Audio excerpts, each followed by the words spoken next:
يعني انا مندهش. يعني هي عليها الصدمه او صدمه الرعب. حضرتك عايز ايه؟ تتحدث عن المبادئ؟ طب ما اسلام رشدي مبادئ، ده انت خبيته عن فريقه وكان عنده ماتش في الكاس ما راحش. وانت عارف ان اسلام رشدي قعد مع احمد مرتضى واحمد سليمان وسيد متولي، قعدوا في فندق البارون. مش برضه هو اسمه الفندق ده ابسوليستا اللي في عند البارون، مش كده؟ طب ما انت عارف انه قعدوا واتفقوا معاه وانت اللي نطيت. طب اشرب، ما دام نطيت اشرب. ما احنا مش هنقعد انت هتقول لي انا فوق الجميع، فوق جميع نفسك مش فوقنا احنا. مفيش نادي فوق حد. وصالح سليم زي ما بقول ظاهره لن تتكرر. وكانت قوه صالح سليم في تواضعه. مش في مناخير وعامله كده على طول. قوه صالح سليم كان نجم. وكان لما بيمشي الناس يقعد تسير معاه ده صالح سليم. كان بيمثل كبرياء الاهلي الحقيقي. انما حضرتك افكرك بعمرو سماكه اللي خبيته؟ ولا افكرك بمحمد عبد الله اللي خبيته؟ ولا بفكرك باسلام رشدي اللي خبيته؟ خلاص احنا لما جينا في عهد جديد قلنا هننسى موضوع عمرو سماكه وهننسى موضوع محمد عبد الله، هننسى دول، هنبدا صفحه جديده. ممنوع نادي من الاثنين يعتدي على نادي اخر هو بيعمل تفاوض معاه. لا، احنا بنتفاوض مع اسلام رشدي.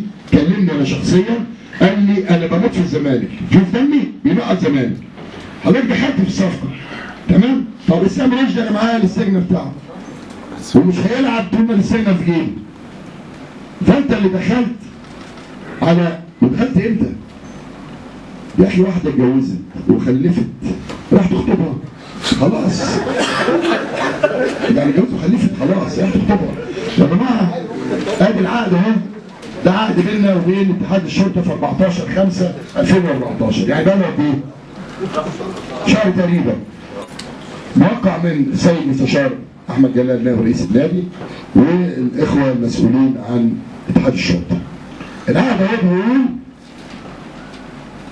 نادي يوم 14/5/2014 وادي النادي اتحاد الشرطه الرياضي مسؤول فلان، نادي الزمالك عبر مسؤول فلان، يوافق نادي اتحاد الشرطه الرياضي على انتقال 3 من اللاعبين للفريق الاول لكره القدم هم خالد قمر، معروف يوسف، احمد ديودار، انتقال نهائي للانضمام للفريق الاول كره القدم نادي الزمالك الالعاب الرياضيه اعتبارا من الموسم الرياضي 2014/2015.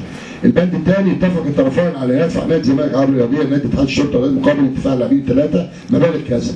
يبقى مين اللي نط على مين؟ ده عقد اهو بقاله شهر. كان بقى محمد عبد الوهاب اخويا وصديقي العزيز حبيبي طبعا عندي في المكتب على طول، خد الاخ علاء عبد الصادق اللي شغال في شركات الاخ محمود طارق وراحوا بشنطه فلوس 6 مليون 7 مليون 8 مليون والنبي لو 100 مليون. ليه؟ نادي شرطه محترم زي ما تتمثل. ده جواز خلاص عقد والناس اتفقت. تقول له النبي انا هزود 4 مليون عليهم ولا 9 ولا حتى ازود 100 مليون. اتحاد الشرطه احترم نفسه واحترم بعقده. في عقد. شغل البلطجي مش هيمشي في مصر تاني. الفتوى القديم خلاص خلص، سنانه اتخلعت. ناس عامله عقد. ثانية واحدة يا أحمد بيه، ناس عامله عقد، وقعت على عقد، والعقد شريعة المتعاقدين. تروح له بكرة اللي امبارح شايل شوية فلوس وتقول له أنا عايز اللعيبة دي بقى يشتكيك. إيه ده؟ أنت الحمام. أنت اللي اهتميت بشتيمة مرتضى ولا قلت لك قبل كده. اقعد اشتم انا واخد منك اللعيبه. انت ما ركزتش يا ابني. انت مجلس الاداره للاسف لم يركز انه يجيب لعيبه الناديه. انا ركزت. انت بتشتمني في مجلتك كالبنياوي